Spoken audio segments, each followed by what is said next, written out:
Welcome back to B Master 79. Today we're taking on an ielts speaking part 1 topic that comes up again and again, the area you live in. We'll look at 4 typical questions, brainstorm each one out loud, and then hear a full band 9 style answer so you can see exactly how a strong candidate builds a reply from nothing. First, the format, and these are the official figures. Part 1 lasts 4 to 5 minutes. The examiner introduces themselves and checks your identity and then asks general questions on familiar topics: your home, your family, your work or studies, your interests. The whole speaking test runs 11 to 14 minutes across 3 parts, and it is identical for academic and general training. So part 1 is short. You are not being asked for a speech. You are being asked to have a conversation.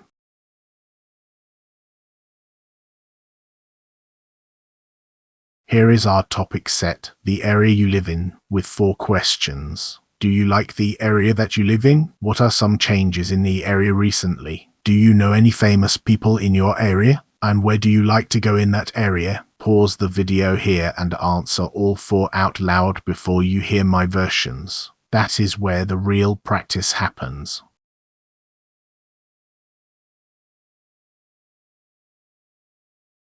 You are marked on 4 things, equally weighted: fluency and coherence, lexical resource, grammatical range and accuracy, and pronunciation. Now notice what is not on that list. There are no marks for having an interesting life, and no marks for telling the truth. You may invent every single detail. What is being measured is the English you use to say it.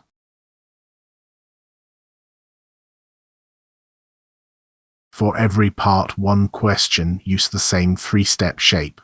A. Answer the question directly in your first few words. R. Give a reason or a concrete detail. E. Extend it with an example, a contrast, or how you feel about it. And then stop. 2 to 4 sentences is the sweet spot, roughly 20 to 40 seconds. A 1-word answer starves the examiner of language to mark. A 2-minute monologue is part 2 behavior, and you will be cut off.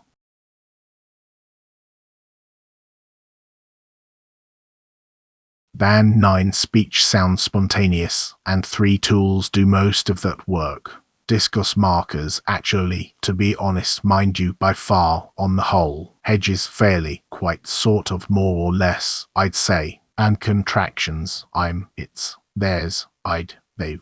Then 1 warning, and it matters. Do not memorize answers word for word. Examiners hear it immediately, and a recited answer sounds less fluent than an imperfect, spontaneous one. Learn flexible language, not fixed scripts.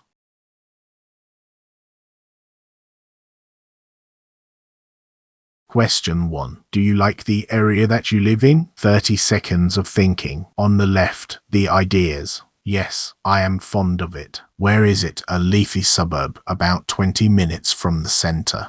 Why I like it? It balances quiet with access to town. 1 honest drawback: there is no nightlife. And a verdict: I would stay. On the right, the language I will reach for. I'm quite fond of it. A fairly leafy suburb. It strikes a nice balance. In no time at all. Virtually non-existent. On the whole. And I'd happily stay put. Notice that the drawback is doing real work. A small criticism makes the answer sound like an opinion rather than an advert.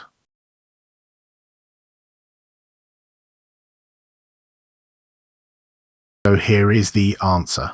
Yes, I'm quite fond of it, actually. I live in a fairly leafy suburb about 20 minutes from the city centre, and what I like most is that it strikes a nice balance. It's quiet enough to sleep with the window open, but I can still be in town in no time at all. The only real drawback is that the nightlife is virtually non-existent, so a proper evening out means travelling. On the whole, though, I'd happily stay put for a few more years.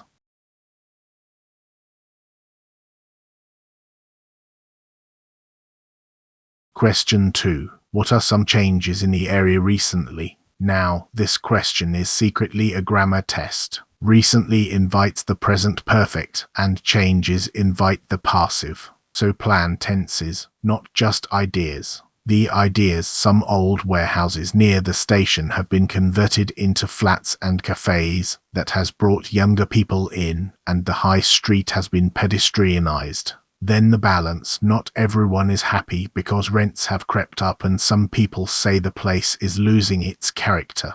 The language to carry it: it's changed noticeably. A stretch of old warehouses have been converted into.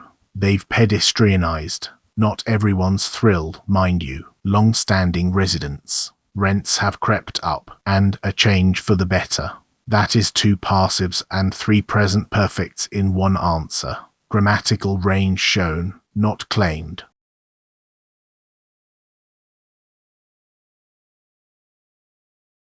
Here is the answer. Quite a few, actually. It's changed noticeably in the last couple of years. The most obvious one is that a stretch of old warehouses near the station has been converted into flats and small cafes, which has brought a lot of younger people into the neighborhood. They've also pedestrianized the high street, so it's much more pleasant to wander around at the weekend. Not everyone's thrilled, mind you. A few of the long-standing residents grumble that the place is losing its character and that rents have crept up. Personally, I think it's a change for the better.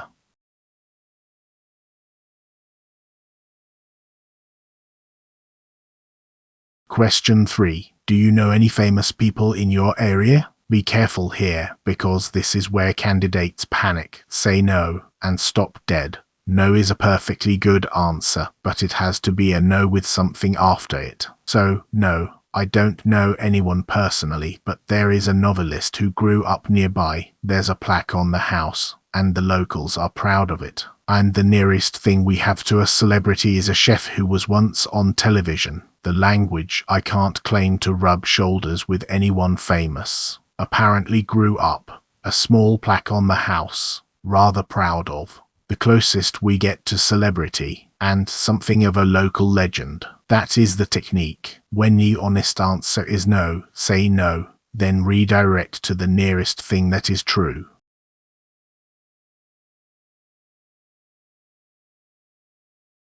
Here is the answer. Not personally, no.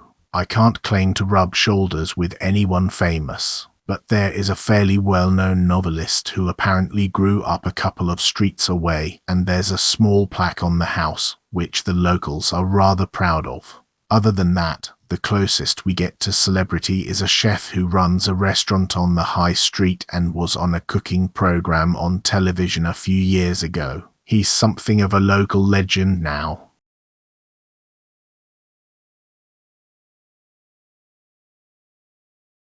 Question 4. Where do you like to go in that area? Give 2 or 3 places, not 10, and give every one of them a reason. A park at the end of my road for walking. A bookshop with a cafe upstairs for rainy afternoons. A restaurant near the station for meeting friends. The language: my favorite spot by far. A path all the way round.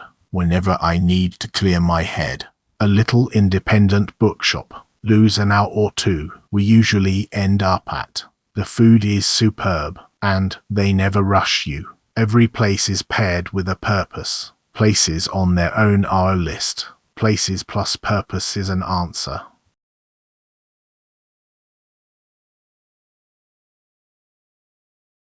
Here is the answer. My favorite spot by far is a park at the end of my road. It's got a big pond and a path all the way round, so I tend to go there for a walk whenever I need to clear my head. Apart from that, there's a little independent bookshop with a cafe upstairs, where I'll happily lose an hour or 2 on a rainy afternoon. And if I'm meeting friends, we usually end up at a Lebanese place near the station, mainly because the food is superb and they never rush you.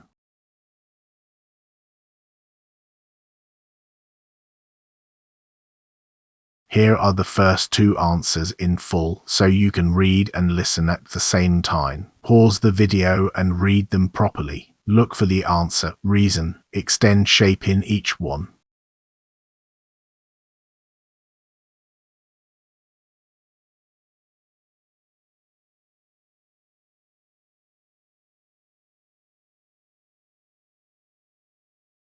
And here are answers 3 and 4 in full. Again, pause and read. Then try saying each one out loud at a comfortable speed, copying the phrasing.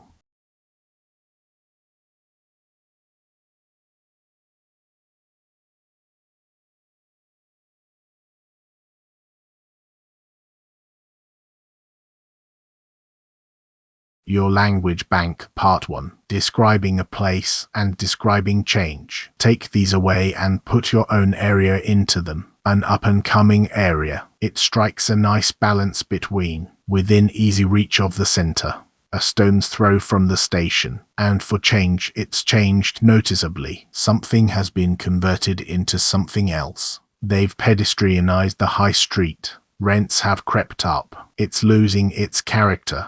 A change for the better or a change for the worse.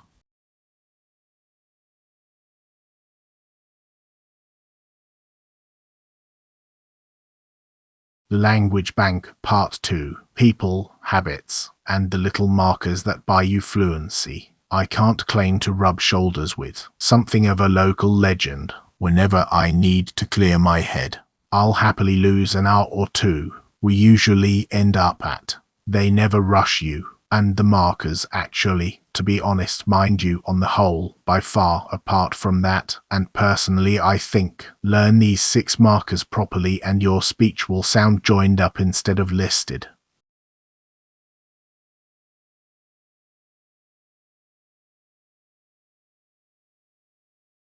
A word on the band 9 label, mapped to the 4 criteria. Fluency and coherence. The answers run without hesitation and are linked by natural markers. Lexical resource, idiomatic collocation used precisely, strikes a balance, prepped up, rub shoulders with, clear my head. Grammatical range, passives, present perfect, relative and concessive clauses, all under control. And pronunciation, which a synthetic voice simply cannot model for you. That is the one criterion you must practice with a human ear. Now the honest caveat on screen and out loud. This assessment reflects an internal quality check against the publicly available ielts band descriptors. It is not a certified examiner score. Treat these as models of technique, not as a guaranteed grade.